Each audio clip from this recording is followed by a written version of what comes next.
Agrizo ọgụ na-abata be Juve 2023 Ọgịnịdị Okonkwo izu amụrụ dike ka mba ka amụrụ ibe ya onye si na ọmaka ha ya tawaga ogbu ehi onye na-aga ya tawaga ka ọhụ ka o si atọ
Abadago,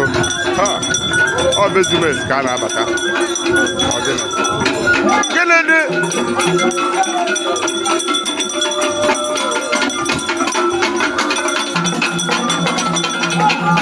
ọ ya ka a na-eme aka ebe igwe okpere erutego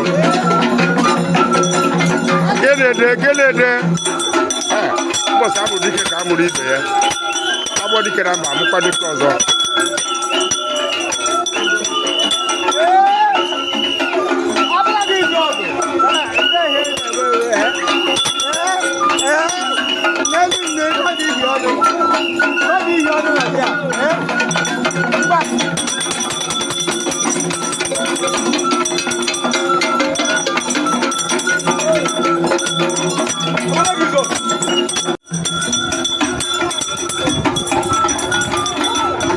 Agrizo, bebe ye, Ogondo.